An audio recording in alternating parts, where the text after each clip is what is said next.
quality of our lives the result of intentional planning, or is it recognizing and grabbing opportunities that come our way? So, for the next 45 minutes, we're going to explore that. Welcome to this month's Medvel Lyceum.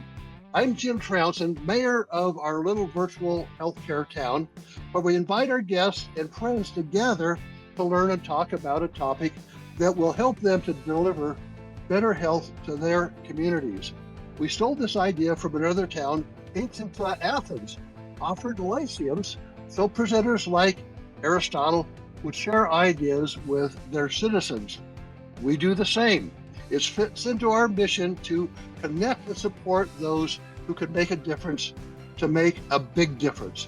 So our topic today is wisdom from a life well lived. And I'm really excited about our guest, Dr. John Sullivan, a physician and a citizen of Medvel. John has made and continues to make a big difference. Because of him, asthmatics can now exercise in cold weather. Americans will no longer be murdered by poison placed into their medication bottles. Children enjoy health benefits of nature through the recent book he wrote and published. John, I've left our many conversations with you inspired, thinking if I ever grow up, I want to be like you, John. You inspire me to think bigger, more creatively, and about how good I can get. So, John, let's have a visit about you and maybe the things that have worked out in your life that you want to share with others. Appreciate you being here. So, John, first of all, how young are you? What's your age? 76. 76. Young guy. Okay. Well, the Medvelistas got a bio about you, and so they've have had a chance to know quite a bit. But would you give us a short version of your journey, starting from I think being born in Alabama, Yeah. and then I'm gonna put you on the spot to ask some for some more details of how this worked out, because it's worked out pretty well. How did it start? Well, Jim, if you want to be like me, you have to start as a failure. Oh That's how no. that's how I started. I was an abject failure as a child, um, and had a lot of difficulty in school. Failed a couple of grades. Actually, pretty much failed kindergarten too. But that was in Germany, and I lived in Germany 10 years after World War II was over with. My father was a World War II veteran and was part of the occupation of Germany at that time, going forward. And we lived in a little village called Auerbach, beneath a castle. And my mom was always in the hospital and sick. And so I was raised by a German woman, a nanny. And I could easily run away from her and hide in the woods or under bombed out buildings instead of go to school. And that's exactly what I did. And so I had a lot of difficulty in school. And I was told not to play with German children, but we would sneak under the bombed out buildings and we would play. And so I learned some things about growing up, which it's best not to be a failure, but you can make things of difficulties and failures. Going back to Alabama was very difficult. The school system I was in, let's see, I had maybe 16 kids in my class, and the nuns were tough. My knuckles were rapped many times. I was locked in a broom closet many times. I escaped through windows many times, and I hid in the cemetery next door many times. So it was my growing up. And like I say, you don't want to do that. so, so you should start when I was at the University of Arizona, if you want to go back that far. But children have difficulties. And one nun, Sister Mary Williams, took me aside one day and was very serious after a group of nuns had come to my house, and I'd heard him talk to my parents that put a shovel in his hand because that's all he'll be able to do. And I decided, nope, I'm not going to do that. So you got to imagine you're in rural Alabama in those days. And um, so I picked up a thesaurus and a dictionary and started paging through and learning things. And I went to the library and I started reading. And Sister Mary Williams taught me how to express myself, and I did my first writing, wrote my first short story in the seventh grade, and got a little reward for it. And ever since then, it changed everything. And so I became an A student pretty much through high school, and went to college at Spring Hill College in Mobile, Alabama, where Laura and I knew each other. And then the University of Alabama Medical School, and eventually Colorado, where I was doing a fellowship, clinical pharmacology and toxicology fellowship. I got awarded family practice, emergency medicine, and medical toxicology. Maintained those for a while until I did not like taking tests anymore. And maintain only the medical toxicology as board certification going forward. But I was at the Rocky Mountain Poison Center where I trained, and at the University of Colorado Health Sciences Center. It was in those days, the National Institute of Health was sponsoring clinical pharmacology, toxicology fellowships at certain universities. It was one of them. Colorado was one. I believe there was a couple in California. So I fell in love with poisons. And so when I was a resident, I went to a conference and heard a speaker named Barry Rumack, who's a pediatrician from Colorado, speak about Tylenol poisons and about other poisons, management of the poison patient. I was enthralled. And I loved organic chemistry. All right. That was one of my favorite things, organic chemistry. I still use it. And so I went out to Aspen and went to a mushroom conference where I started learning about poisons. And that was 1976. And from there, I did my fellowship, and just poisons were everything to me. It was the world. Everything is a poison. The dose decides the poison. So Paracelsus says. But well, and John, don't you own a distillery? Speaking of yeah, yes. poisons. My wife and I do. It's in Whitefish, Montana. It's called Spotted Bear Spirits. We make a variety of spirits. You can't get me too far away from poisons. And I enjoy investing in that. It's a good going concern. It's profitable. I was hoping we would sell it by a certain point and draw the money out of it, but we haven't. But it's doing very well. Whitefish is a ski town, and so it's a great little place to go. We have craft cocktails. You can buy bottles there. You can buy our stuff online. Spotted Bear Spirits, and it's been fun to do. There's two others involved with me and my wife. A woman named Lauren, who is actually the alchemist who does the spirits, and then another gentleman up in the Glacier area. So Yeah. yeah, it's been fun. In fact, we're going to go up there over the Christmas holidays and visit a little bit and spend a few days. We've had a house up there on the ski mountain for years, and I eventually sold it because it's just maintaining two places. Well, and John, you're living on a ranch in Montana. Yeah. Why? Why? I like the woods. I like the mountains. I have two kids in Missoula, um, and one in Colorado. And so I'm near the kids, and we just had a grandchild. And I just like space. This place is dark.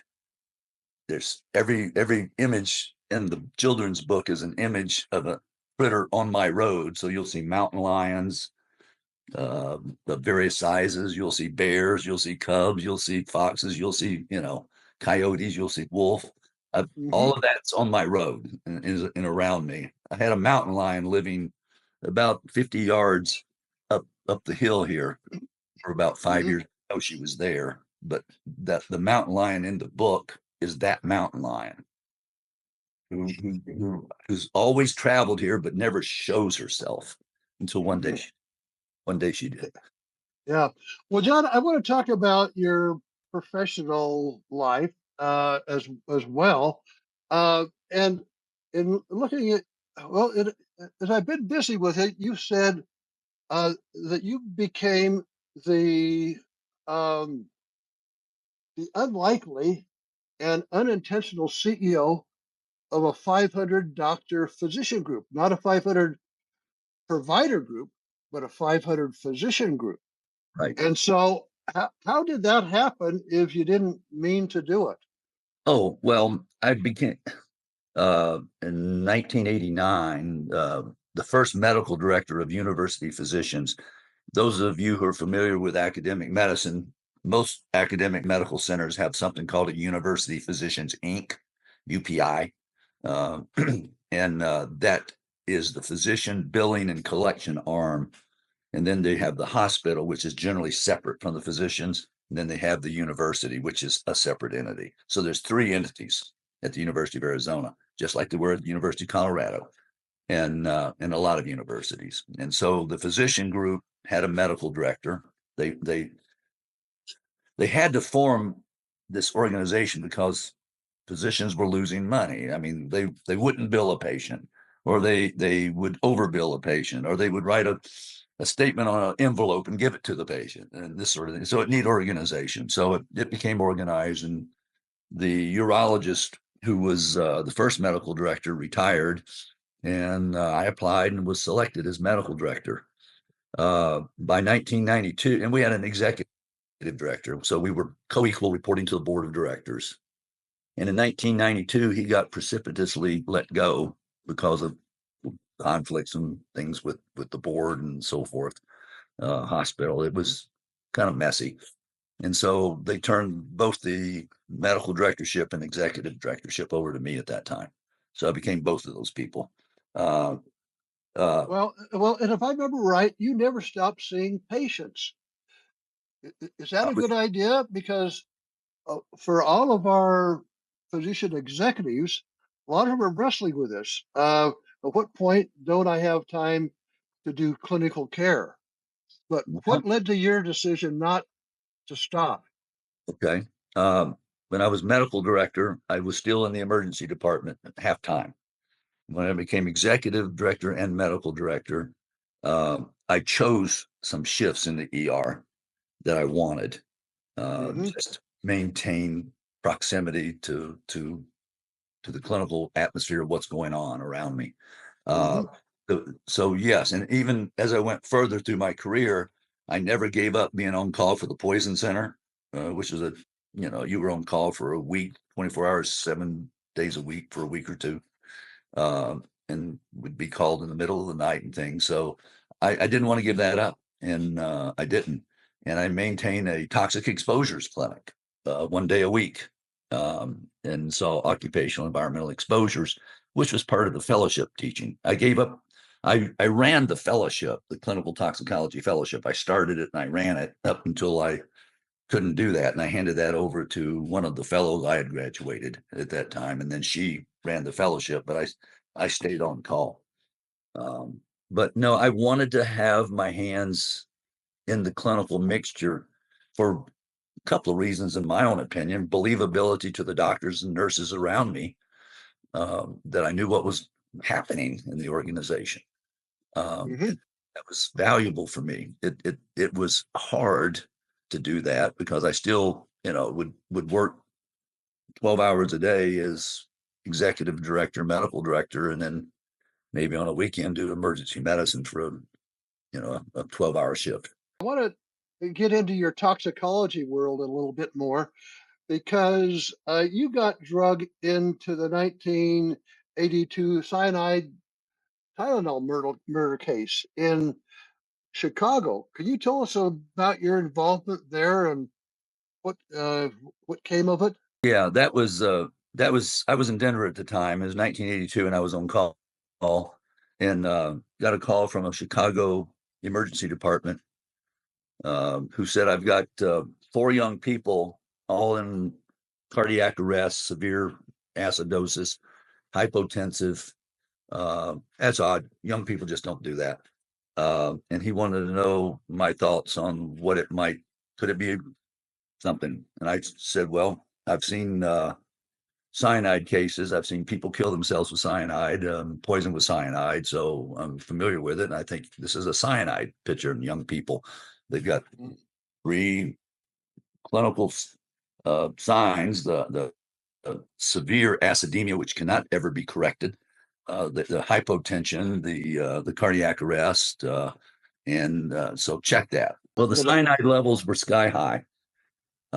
And those four people had been taking Tylenol, and because they actually had gone to a funeral of someone else who had died of similar kind of thing, and they were not feeling well and took Tylenol. So what we found out was that the Tylenol in the Chicago pharmacies had been spiked with cyanide. And it became a sensation around the country, of course, anyone who remembers that. And it was actually a very interesting case where the person who did it was never caught. But that was the time when you could take a Tylenol capsule, take it apart, pour out the Tylenol, and inject 100 milligrams of potassium cyanide, which would fit in that capsule easily, put it back together, and then you take 100 of those and you put one in 100 bottles around grocery stores because there was no safety caps. And so you could commit terrorism, toxic terrorism by that means. And yeah, that happened. And so there was a massive recall of Tylenol and this sort of thing.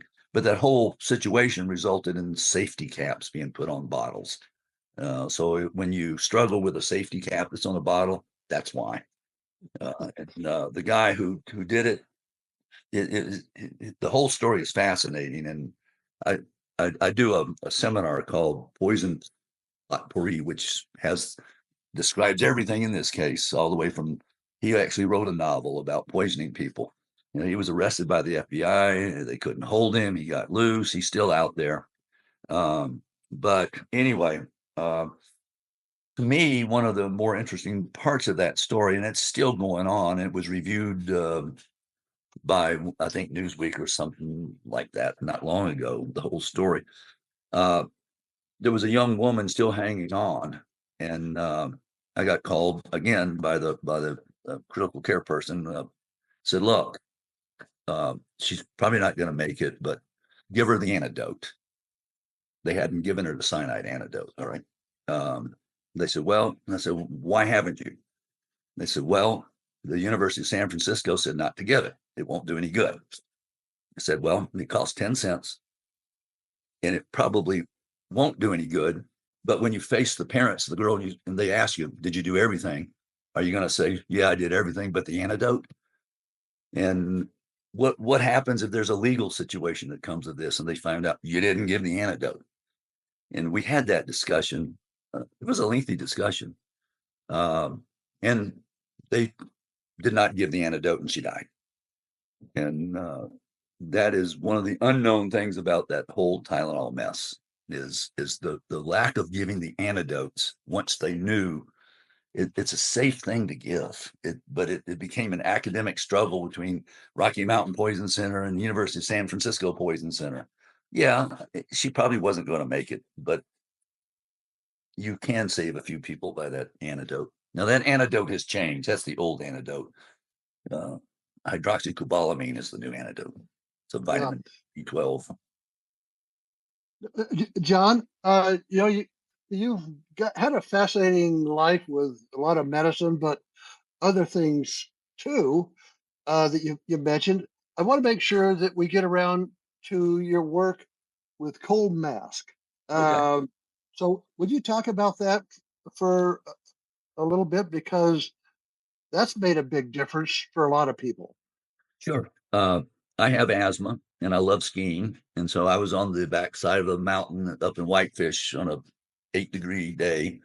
And it was sleeting, snowing, whatever. And I could feel the asthma. And so I thought, I need to do something to make this easier.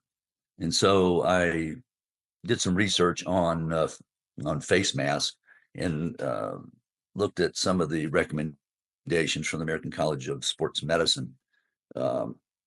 Free breathing, no resistance to breathing, warmth, and moisture were very important to prevent asthma in elite athletes in cold weather.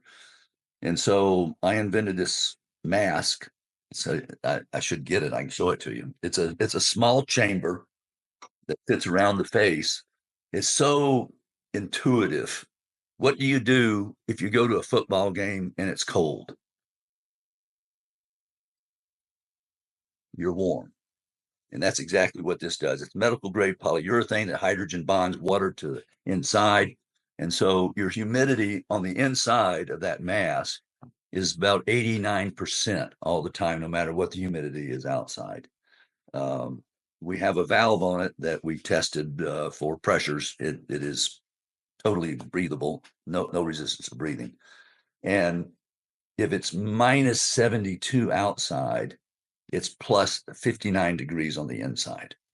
So you can go down to minus 60 degrees centigrade very easily. The lowest it's been is to minus 112 in the Antarctic. It was chosen as the mass that it's called the coldest journey.org, the coldest journey.org. They crossed the Ralph Fiennes, who was an actor, also expedition leader, across the South Pole in the winter. And we were independently tested and studied against all other products out there. And that was the only one that worked. And so they could go outside at minus 100 degrees Fahrenheit and work on their tractors and the things that they had there. Well, the military picked up on that, and especially the Navy SEALs. And now it's the official cold weather survival gear of the Navy SEALs.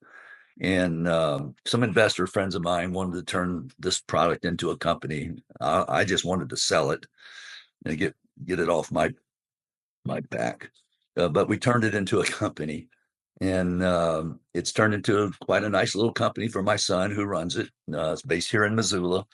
And not only do we make that for the military, but we make a lot of other cold weather special stuff for the U.S. military and NATO, mainly for special operations forces.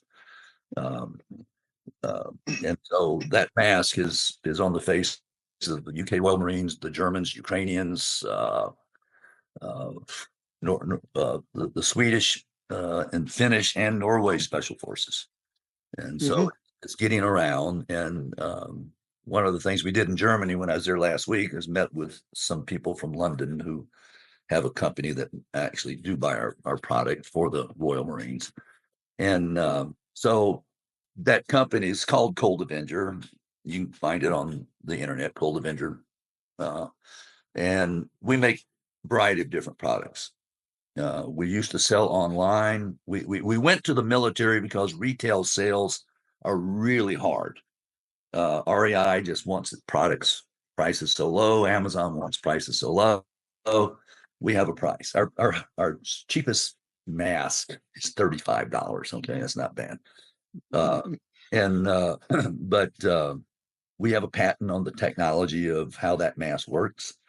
We're doing a redesign 2.0 now, and it's going to be better. But that company is doing okay. It's making a few $1 million a year. We have employees. We have sewing done around. Everything's made in the United States. All of this is U.S. made. We can't lower our prices for Target, Walmart, anything else, And so we just decided we're only going to sell to the military. We're not going to sell the retail. I do want you to touch on the idea of moving from being a busy clinician to doing the kind of things that you're doing.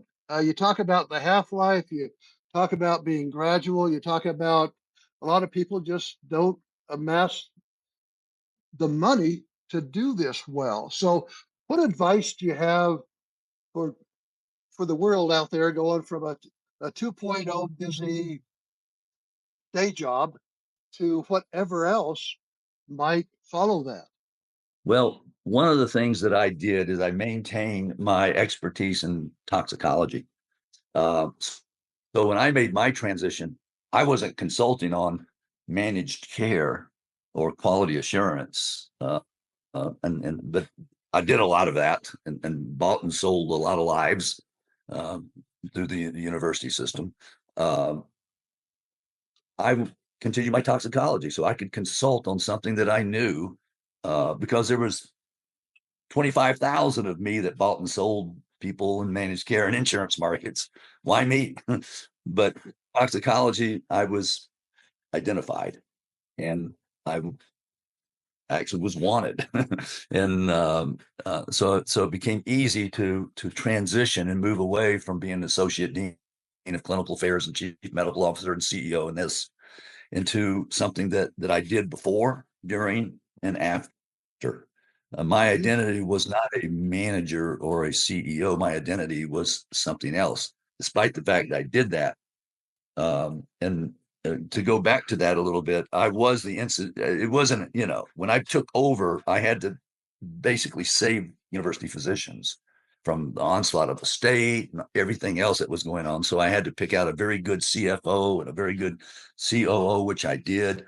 And those two people really made that place work. So as I was saying earlier, uh, you know, my kind of skills in there, you see them on the paper that I give you, but those guys really took that organization and made it go forward.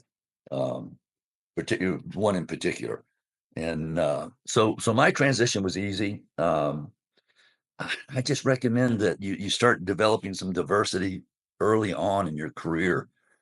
If you try to transition away and all you've done is business management, there's a lot of people out there who do that. Now you can get into some consulting with it, and I recommend you try if you can. But there's an awful lot of consultants, and they make a lot of money. And I know some of those guys, and they are really good. So if you want to compete with them, that's one thing. But if you do want to compete with them, have some market differentiation. I wrote 2 books on toxicology that differentiated me immediately in toxicology. In fact, Laura's daughter is a medical toxicologist who knows about my books, and so yeah, I'm still differentiating myself a little bit. So that was my differential. So write something, write a book. I'm telling my wife right now, before you retire, think about writing something. Put your story down. Identify yourself differently. To why should they choose you to do career CEO management consulting? If you want to do that, you need to learn how to do it. You need to differentiate yourself. Tell us about your theory about half-lives Oh, uh, to move from one phase to another.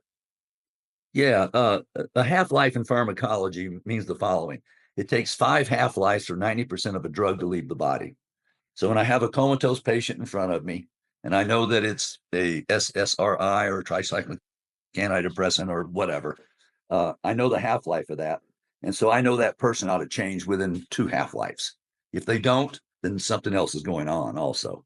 But the point being is that 5 half-lives get rid of 90%. Uh, and so I suggest you have some half-lives when you leave. Don't have a short half-life. Have a drawn out half-life. Start doing things differently, within a year or two before you're ready to leave, and create a ramp for yourself that makes sense when you do retire.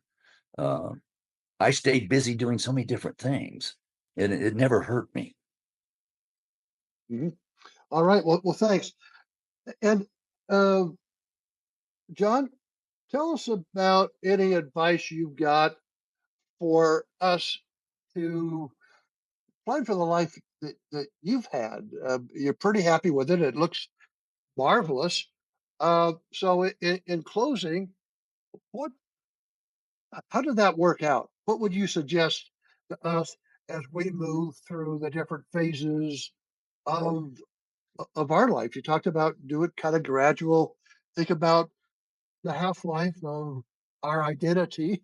You're not going to get rid of that right away. Um, and any closing thoughts, recommendations to all the rest of us? Well, for transitions, you risk losing your identity. Uh, and I think that's what makes retirement very difficult if you lose your identity. So you've got to maintain it in any way you can and you want to. Um, it may sound trite, but it's not. That there's got to be some art in your life. You can't all be business, science, or medicine. And so I like mixing art with my life. And part of what of the art I had was the art of knowing what poison was doing something without even having to measure it. I was so into the poisons, and so it's very important to maintain your identity. And I think I see people losing that identity as they transition out. What am I going to do?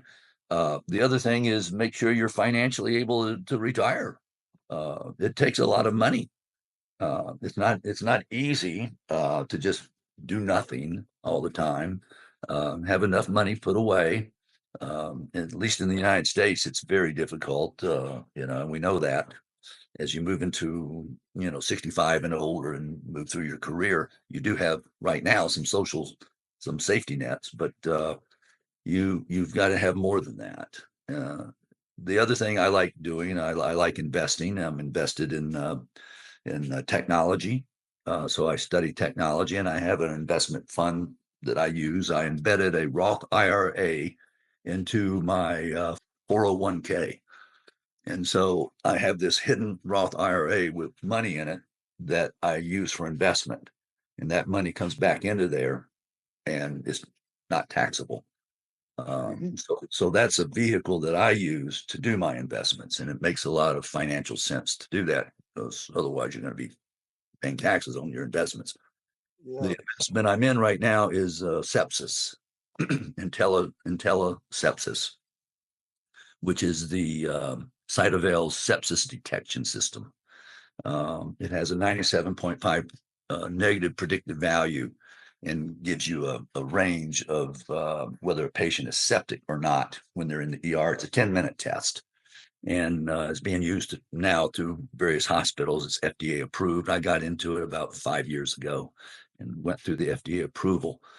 I don't know, you may or may not be familiar with it, but you're going to see it because it is one of those things that is going to change sepsis in the elderly.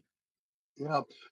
John, a final question. So the good things in your life that you've been talking about, was that because of planning or recognizing opportunities, taking advantage of them?